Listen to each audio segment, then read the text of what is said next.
할렐루야. 예배가 시작되었습니다. 네. 복음은 하나님께서 우리를 위해 행하신 일입니다. 그리고 그것에 대한 소식입니다. 그래서 우리가 하나님과의 관계가 회복되어지고 구원을 받고 또 하나님 나라의 백성으로 살아가는데 우리의 어떠함이 아니라 하나님의 그 어떠하심으로 인하여 이미 다 이루어진 그 은혜인 줄 믿습니다. 그래서 오늘 우리 함께 찬양하시며 기도하고 또 말씀 듣기에 앞서서 나아가실 때 정말 우리가 은혜를 다시 한번 생각하고 주님 앞에 우리 자신을 헌신하는 그런 귀한 찬양의 시간이 되었으면 좋겠습니다.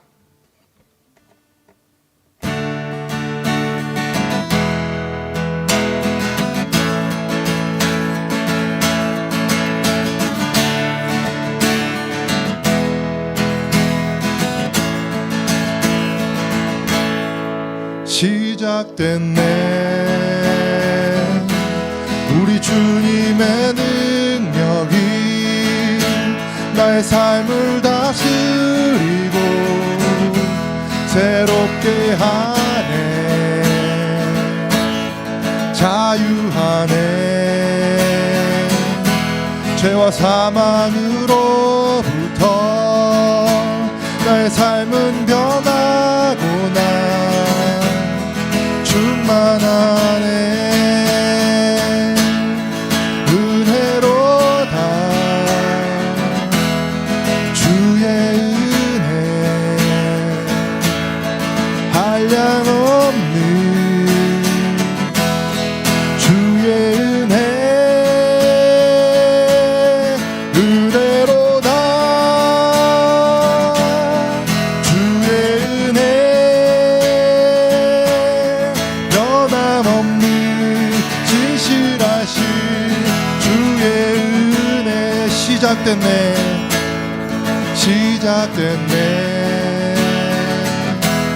우리 주님의 능력이 나의 삶을 다스리고 새롭게 하네 자유하네 죄와 사망으로부터 나의 삶은 변하구나 충만하네 은혜로다 주의 은혜 한량없는 주의 은혜 은혜로다 주의 은혜 변함없는 신실하신 주의 은혜 은혜로다 은혜로다 주의 은혜 한량없는 주의 은혜 은혜로다 주의 은혜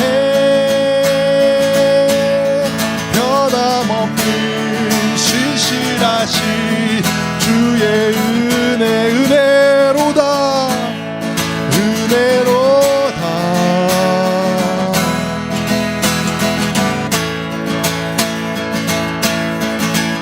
한량없는 주의 은혜 은혜로다 주의 은혜 변함없는 신실하신 주의 은혜 변함없는 신실하신 주의 은혜 변함없는 신실하신 주의 은혜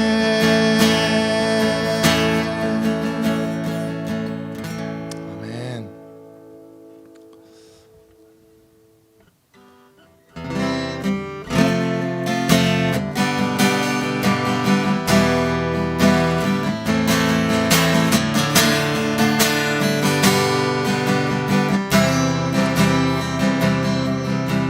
날이 저물어 갈 때 빈들에서 걸을 때 그때가 하나님의 때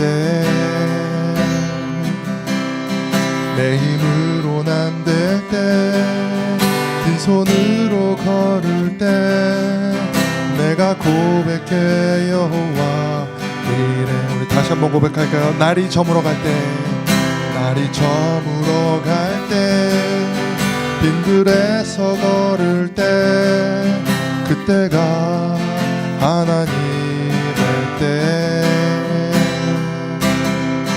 내 힘으로는 안 될 때 빈손으로 걸을 때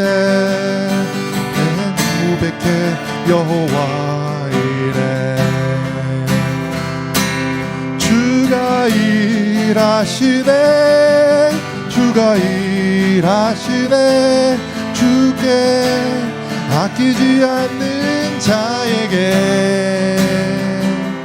주가 일하시네 주가 일하시네 신뢰하며 걷는 자에게 우리 모인 이곳에 주님 함께 계시네 누리네 아버지 은혜 적은 떡과 물고기 내 모든 걸 드릴 때 모두 고백해 여호와 이래. 주가 일하시네 주가 일하시네 주께 아끼지 않는 자에게 주가 일하시네 주가 일하시네 신뢰하며 걷는 자에게 주가 일하시네 주가 일하시네 주가 일하시네 주께 아끼지 않는 자에게 주가 일하시네 주가 일하시네 신뢰하며 걷는 자에게 다시 한번 찬양합니다. 주가 일하시네 주가 일하시네 주께 아끼지 않는 자에게 주가 일하시네 주가 일하시네 신뢰하며 걷는 자에게 신뢰하며 걷는 자에게 아멘. 그렇습니다. 우리가 복음을 들었고 또 믿었고 하지만 우리가 너무나도 우리 삶 가운데 너무나도 자주 너무나도 많이 그 믿음대로 살지 못하는 경우가 너무 많은 것 같습니다. 오늘 시간 우리 기도하며 나아갈 때 주님의 은혜 안에 거하기 원합니다. 우리 자신을 정말 주님께 드리며 주님께서 우리 가운데 일하실 수 있도록 정말 내 손에 아무것도 가진 것 없지만 주님 역사하여 주옵소서. 주님께 내 자신을 드립니다. 우리 이렇게 함께 고백하며 기도하며 나아가겠습니다.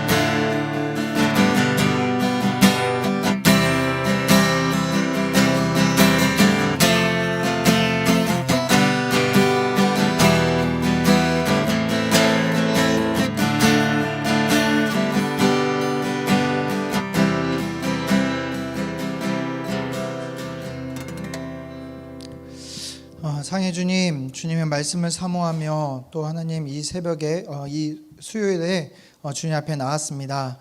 하나님 주님께서 이 말씀을 통해서 우리 안에 놀라운 일들을 시작하시고 주님께서 일하여 주옵소서. 오늘 로마서 말씀을 통해서 더욱더 선명하게 주님을 보기를 간절히 원합니다. 주님 우리에게 보이시고 인도하여 주옵소서. 감사함을 드리며 예수님의 이름으로 기도드렸습니다. 아멘. 네, 우리 오늘 말씀 보도록 하겠습니다. 로마서 8장 18절 말씀 우리 함께 읽도록 하겠습니다.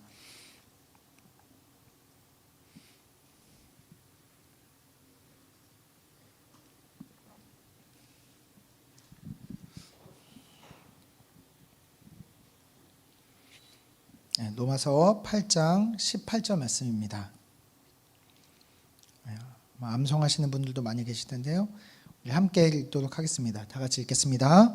생각하건대 현재의 고난은 장차 우리에게 나타날 영광과 비교할 수 없도다. 아멘. 네, 우리 이제 앞부분에서 담임 목사님께서 로마서 특강을 이렇게 쭉 해주셨는데요. 우리 로마서에 이제 담임 목사님께서 큰 주제를 이야기를 해주셨습니다. 은혜로 의롭게 된 사람들이 살아가는 삶의 원리가 로마서 이야기라고 했어요. 그래서 1부가 은혜로 의롭게 된 사람들이라면 2부는 의롭게 된 사람들이 어떻게 살아야 되는가에 대한 그 삶의 원리를 이야기했다고 이렇게 말씀해 주셨는데요. 오늘 우리가 읽은 8장 말씀은 그 2부의 두 번째, 이제 2부에서 5장에서 8장 사이의 그 말씀입니다. 그래서 2부에서 유난히 많이 나오는 말씀이 있다고 이제 이렇게 많이 강조를 하셨는데요. 우리 통치하는 용어들 해가지고 바실레오 해가지고 왕이신 그리고 주인이신 예수님에 대해서 이렇게 이야기를 해주셨습니다. 기억나시죠? 네.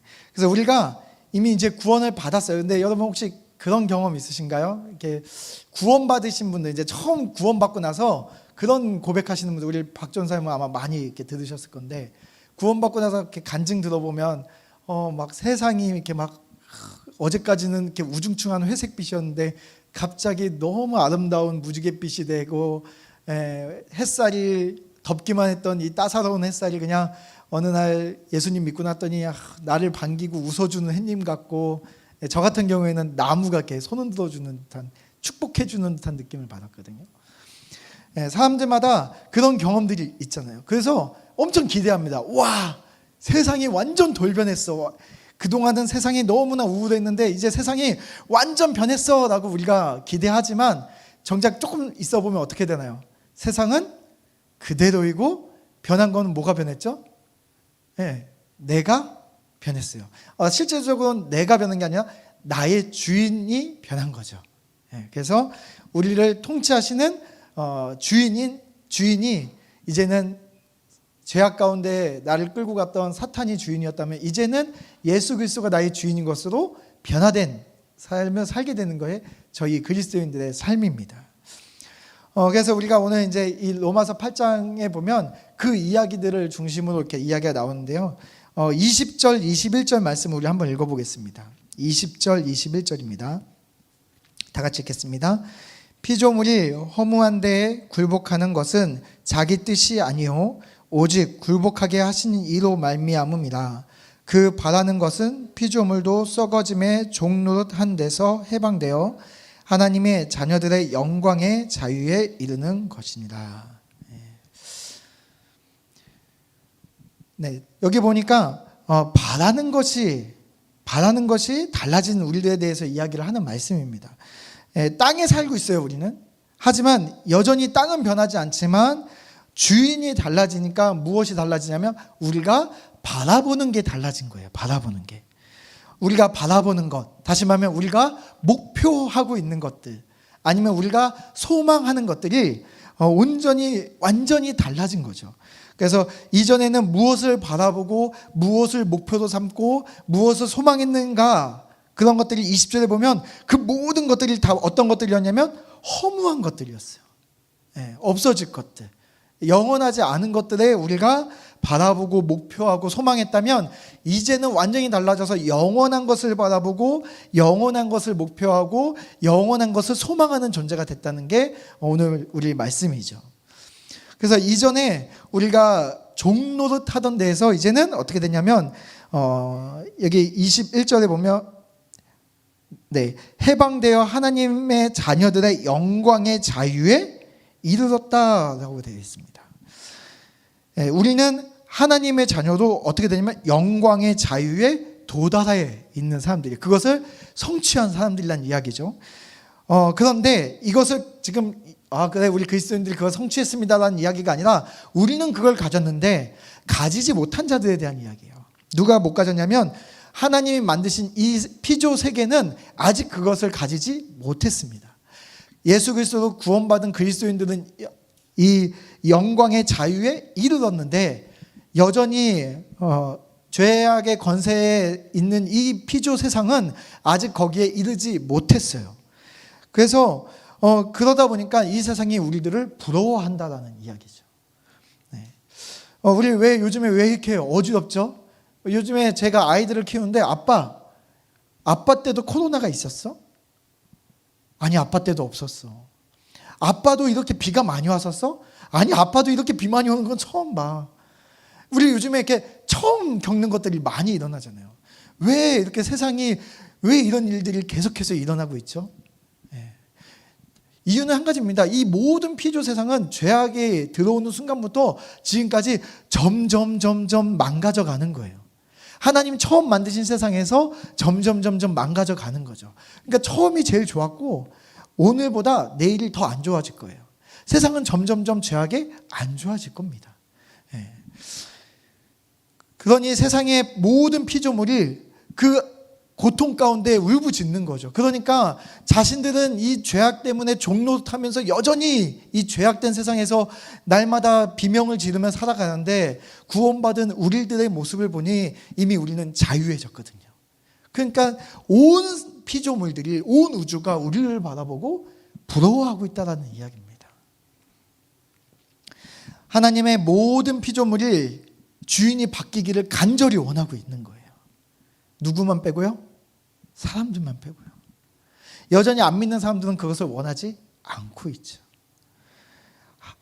세상에 있는 온 우주의 모든 피조물은 날마다 예수 그리스도가 다시 오셔서 이 주인이 바뀌기를 간절히 소망하는데 하나님이 가장 사랑한다는 사람들은 여전히 그것을 원치 않고 있죠.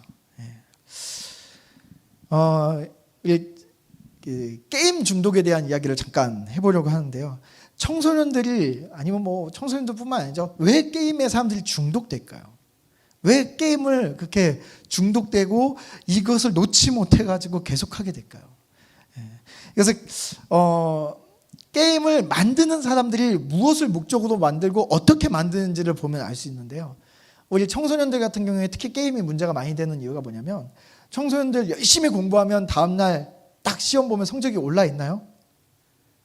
열심히 공부했는데 내일 막 떨어져 있고 내가 노력한 만큼 성적표는 이렇게 딱딱딱 결과물로 잘 안 나오잖아요.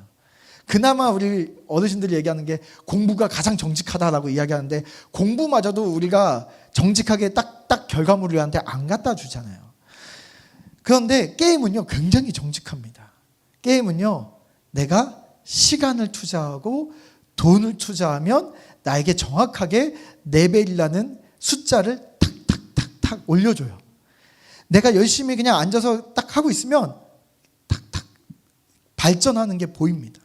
방금 전까지는 그냥 이렇게 허름한 옷 입고 막대기 갖고 싸우고 있던 애가 시간과 돈만 투자하면 갑자기 엄청나게 멋있는 옷을 입고 빛나는 모습으로 다닐 수 있어요. 세상과 다른 발전하는 모습 가운데 숫자가 변하는 것에 우리가 딱 보면서 이 숫자가 변화되는 것, 1만 더 올라가면 내가 행복할 것 같은 거죠. 그래서 내가 어느 순간 거기서 남들보다 더 높은 레벨을 가지게 되면 사람들이 어떻게 해요? 인정해 주잖아요. 그러면 그 게임 속에서 인정받게 되는 순간 내가 이 게임의 속에서 지금 현실의 나보다 이 인정받는 이 게임 속에 있는 캐릭터가 더 대단해 보이는 거예요. 그러면 그 다음부터는 헤어나오지 못합니다. 다시 현실로 돌아오기가 싫은 거죠. 인정받지 못하고 노력해도 성적 하나 올라가지 않는 나. 여기는 쭉쭉쭉 성장해가는 캐릭터, 게임 캐릭터. 그러니까 누구한테 신경 쓰나요? 나보다 숫자가 높은 게임 캐릭터에 우리가 집중하고 살아가는 게 게임 중독의 모습입니다. 레벨이 올라가면 그에 합당한 게임 회사에서 보상을 줘요. 빛나는 갑옷을 줍니다. 그럼 빛나는 갑옷을 입으면 사람들에게 인정받는 거예요. 그러다가 점점점 더 인정받고 싶어져서 뭐 해야 되죠? 더 시간을 들이고, 시간이 들이기 어려운 뭐 직장인들이나 뭐 이렇게 학생들 중에 뭐 공부해야 되고 학원 갔다 오고 시간을 들이기 어려우면 뭐 해야 되냐면 돈을 써야 됩니다. 돈을. 그래서 돈을 쓰면 더 인정받을 수 있는 더 높은 숫자를 우리에게 허락해 줘요. 더 높은 레벨을 허락해 주는 겁니다. 그렇게 레벨 그리고 보상이 이루어지면 더 많은 인정을 받게 되는 거죠. 다시 말해서 숫자를 바꾸기 위해서 우리가 집중하다 보면 여기서 헤어나오지 못하는 거예요. 뭐 게임이라는 게 특별한 게 없습니다. 그냥 거기서 그 숫자 하나 바꿔가는 거예요. 근데 게임 레벨은 절대 오늘 내가 졌다고 해서 10이라는 레벨이 9가 되는 일은 없습니다. 저도 10은 10인 거예요. 계속 그렇게 유지가 되게 만들죠.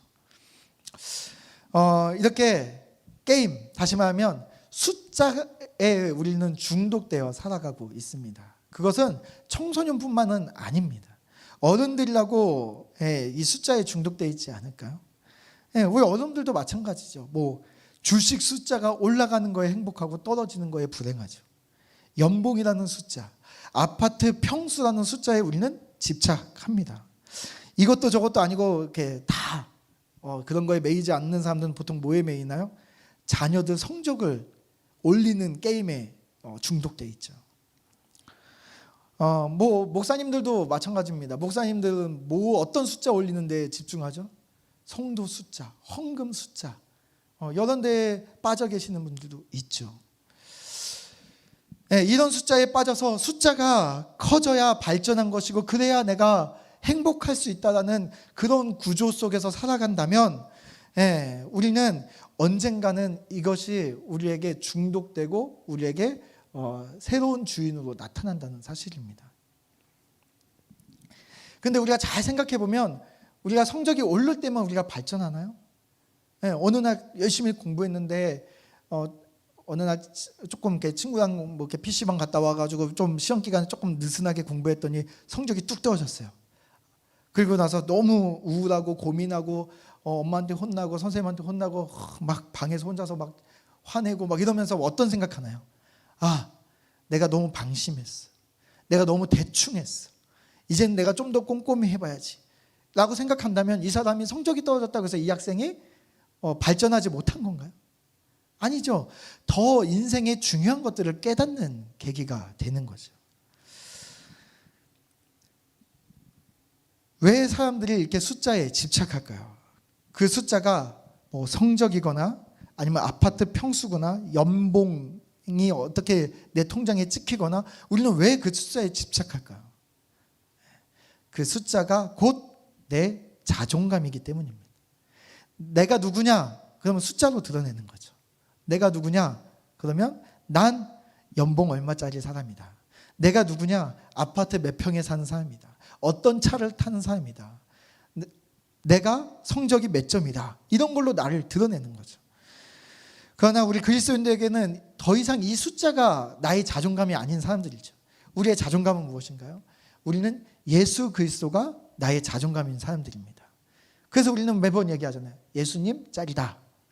다시 말하면 예수님이 곧 나의 자존감인 사람들이죠. 예수 그리스도가 곧 나의 존재 가치입니다. 우리 24절 말씀 잠깐만 볼까요? 24절. 우리 24절 한번 읽어보겠습니다. 같이 읽겠습니다. 우리가 소망으로 구원을 얻었음에 보이는 소망이 소망이 아니니 보는 것을 누가 바라리로. 지금 사도 바울이 아주 분명하게 이야기하거든요. 굉장히 강하게 이야기합니다. 구원받은 우리는 주인이 바뀌었어요. 이제 주인이 바뀐 이상 우리는 세상에 허망한 것을 눈에 보는 사람들이 보이는 것에 소망을 두는 사람이 아니다라고 이야기하는 것이죠. 네, 눈에 보이는 것을 바라보는 사람들이 아니다라고 이야기하는 거예요. 누가 이제 더 이상 그런 것들을 바라보겠니? 이렇게 이야기하는 거예요. 아니 어떻게 이 큰 온 우주가 부러워할 만한 이 놀라운 구원을 받고 나서 어떻게 우리가 이전에 허망한 것을 바라보겠니? 라고 지금 사도 바울이 물어보고 있는 거예요. 이 어리석은 행동하는 사람이 누구겠니? 그런 사람이 있겠니? 이렇게 물어보는 겁니다. 온 세상에 부러워할 만한 이 놀라운 구원의 은혜를 받았는데 여전히 예전에 종노릇하던 세상의 것을 어떻게 우리가 바라볼 수 있느냐라는 것이죠. 그러면서 25절에 만일 우리가 보지 못하는 것을 바라면 참음으로 기다릴지니, 만약에 우리는 보이지 않는 것을 바라보는 사람들이 아닙니까? 그러니까 우리는 참고 기다릴 수 있다라고 이야기하는 것이죠. 여러분 집 앞에 이제 멋진 리무진 한 대가 쫙 왔습니다. 그리고 기사도 딸려 있어요. 그 기사가 딱 문을 열어주면서 여러분들에게 이 리무진을 타시고 이제 뭐 여러분이 가장 사랑하는 어떤 한 대상이 호텔 최고급 호텔에 식사를 예약했으니 이 차를 타고 가시면 됩니다라고 이야기를 한 거예요. 그래서 이제 차에 탔어요. 그 이제 얼마나 걸리나요? 그랬더니 한 30분 정도 가면 그 호텔 7성급 호텔에 가장 훈련되어 있는 전 세계에서 가장 훈련되어 있는 호텔 주방장들이 모여서 나에게 최고의 코스를 준비해 놨습니다라고 이야기했어요. 30분만 가면 돼요. 근데 여러분이 10분만 가다가 기사님 잠깐만 세워주십시오. 그다음에 편의점 가서 삼각김밥을 먹고 있는 거예요. 그럼 그 모습을 보면서 사람들이 뭐라고 할까요? 이거 굉장히 어리석은 행동이잖아요. 네. 좀만 더 가면 되는데 한 10여 분 남았는데 그것만 참으면 가장 맛있는 음식을 먹을 수 있는데 지금 잠깐 조금 출출함을 못 이겨서 삼각김밥을 먹다니. 만약에 저였으면 혹시 내가 많이 못 먹을까 봐 이렇게 차에서 이렇게 운동했을 것 같습니다. 네. 배를 좀 더 꺼트릴 수 있는 방법 없나 막 이러면서. 우리가 기다리지 못한다는 것, 이 보이지 않는 것을 우리가 바라보지만 이것을 소망하지 않고 우리가 이 세상을 소망한다는 것은 어떻게 보면 이 차에서 내려서 편의점에서 삼각김밥 먹는 거랑 똑같은 겁니다. 왜 먹었을까요? 왜? 먹은 이유는 뭐 여러 가지가 있을 수 있겠죠. 아무리 봐도 이 차가 더 이상 의심스러운 게 그 목적지까지 못 갈 것 같아요. 그 목적지까지 이 호텔까지 안 갈 것 같으면 우리가 중간에 내려서 삼각김밥 먹을 수도 있겠죠.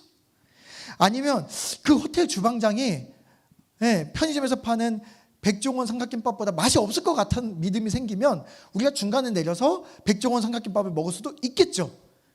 그러나 이 차가 분명히 그 목적지까지 갈 것이 분명하고 그곳에 최고의 주방장들이 해줄 음식이 우리에게 정말 가장 행복하게 해줄 것을 믿는다면 우리는 그 차에서 절대 내리지 않을 겁니다. 다시 말해서 우리가 믿음이 없기 때문에 이 차에서 내린다는 사실입니다. 우리는 그 믿음이 있다면 그 믿음으로 보이지 않는 것을 바라보고 그리고 오늘을 참고 기다리며 살 수 있는 사람이다라는 이야기죠. 그러니까 사도 바울은 그렇게 이야기한 거예요. 도대체 이 어리석은 행동한 사람이 누구야 있습니까? 라고 이야기하는 거죠. 누가 있습니까? 그래서 우리가 아까 읽었던 말씀 18절에 보면요. 우리 18절 우리 한번 읽어보겠습니다. 우리 처음 봤던 말씀인데요. 다 같이 읽겠습니다. 시작. 생각하건대 현재의 고난은 장차 우리에게 나타날 영광과 비교할 수 없도다. 우리는 예수님을 믿는 순간 우리 안에 주인이 바뀌었어요. 그리고 나서 무엇이 바뀌었냐면 우리는 눈이 바뀌었습니다. 눈이. 보이는 게 달라졌어요. 이 세상에 눈에 보이는 것을 바라보는 눈이 아니라 보이지 않는 것을 바라볼 수 있는 눈이 우리에게 생긴 겁니다. 그런데 중요한 건 그 눈을 가지고 어디 살아야 돼요? 이 눈에 보이는 죄악이 가득한 망가져가는 이 세상 속에 살아야 되는 거예요. 그러니 우리가 현재는 고난 가운데 있는 겁니다. 현재의 고난은 우리가 어쩔 수 없는 거예요. 왜냐하면 이 세상이 변화되지 않았거든요. 우리의 눈과 우리의 소망은 달라졌으나 이 세상은 달라지지 않았거든요. 오히려 몰라서 세상이 사는 대로 그냥 일 치고 저일 치고 살면 오히려 몰라서 그냥 떠밀리는 대로 살 수도 있어요. 근데 아는 우리들, 보이는 우리들은 어쩌면 그것이 더 큰 고난일 수 있다는 이야기입니다. 현재를 살아가는 우리에게는 어쩌면 오늘이 고난일 수 있습니다. 그러나 우리가 보이는 것은 하나님의 나라인데 망가진 세상을 사는 것은 우리에게 고난일 수 있으나, 그러나 그렇다고 해서 우리가 예전으로 돌아가려고 하는 그런 허망한 꿈을 꾸는 사람들은 아니다라는 이야기죠. 우리에게 나타날, 여기 보면 18절에 보면 장차 앞으로 눈에 보이진 않지만 조금씩 거기를 향해서 우리는 가고 있어요. 좀 길이 막히는 것 같아 보이지만 약속한 내비게이션에 찍힌 그 리무진이 그 목적지를 향해서 정해진 시간 흐름대로 하나하나 가고 있어요.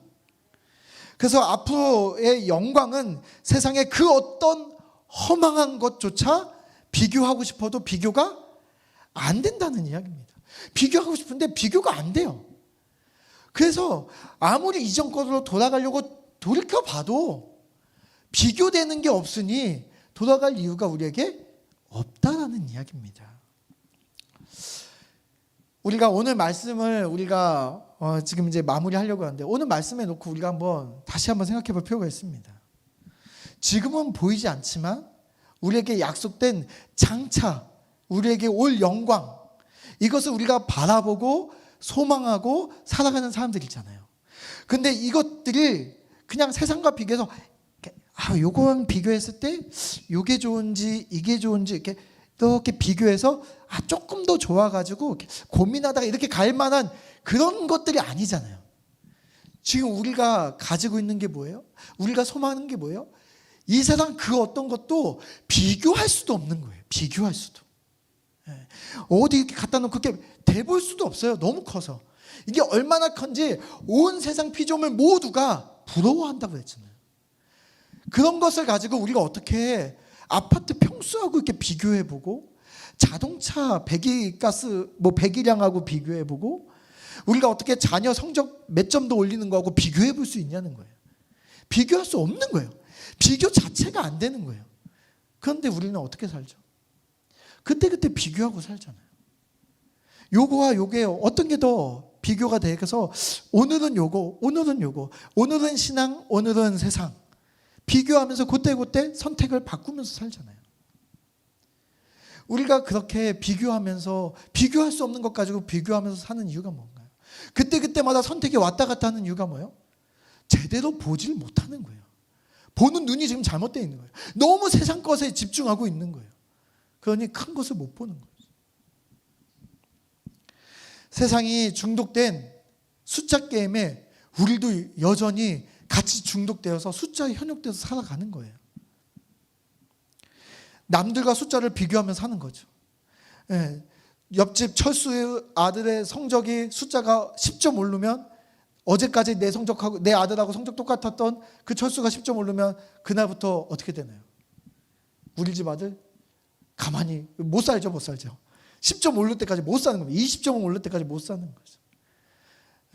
나랑 옆에 동네에 똑같은 구조에 똑같은 아파트에 같이 살던 친구가 어느 날 이사 가는데 나보다 더 숫자가 큰 아파트로 이사를 가요. 그럼 어떻게 되죠? 못 살죠. 못 살아요. 어떻게 해야 돼요? 남편 잡아놓고 뭐라고 이야기해야 돼요? 누구네 집, 누구는 몇 동 몇 호에 누구는 우리 집보다 2배로 큰 집으로 이사 갔다더라, 이런 걸로 우리 이제 막 하는 거죠. 우리가 그렇게 예수님 오시는 그날까지 평생을 그렇게 비교하면서 숫자에 집중해서 우리가 살아가겠습니까? 비교도 안 되는 걸 가져놓고 비교하면서 살아가겠습니까? 우리가 오늘 말씀은 이런 이야기입니다. 예수님만이 우리의 주인이시고, 예수님만이 우리의 소망이 되시고, 예수님만이 우리가 바라볼 존재이시고, 예수님만이 나의 존재감이 되시기 때문에 난 숫자에 흔들리지 않습니다. 내가 그때그때 비교해서 내 주인 바꾸지 않습니다. 오늘 사도 바울은 이 이야기를 하는 거예요. 그럴 수 있는 삶이 있겠습니까? 근데 우리는 얼마나 많이 그것을 바꾸며 살아가고 있습니까? 우리가 오늘 말씀을 놓고 우리 함께 기도했으면 좋겠습니다. 오늘 말씀을 놓고 우리 같이 기도할 텐데요. 하나님, 우리가 얼마나 많이, 얼마나 자주 주님이 주신 이 놀라운 복음을 바라보면서, 들으면서, 우리가 읽으면서, 우리가 이렇게 믿는다고 이야기하면서 얼마나 많이 비교하고 우리의 선택이 그날 달라지고 있습니까? 하나님, 우리가 정말 그 복음의 큰 은혜를 우리가 분명히 깨닫게 하여 주옵소서. 그래서 우리가 세상 그 어떤 것에 비교하지 않고 하나님이 주신 것 분명히 붙잡고 나아가는 저희들 될 수 있게 해달라고 우리 그렇게 주님의 이름 한번 외치고 우리 각자 기도하고 우리 돌아가도록 하겠습니다. 다 같이 기도하겠습니다.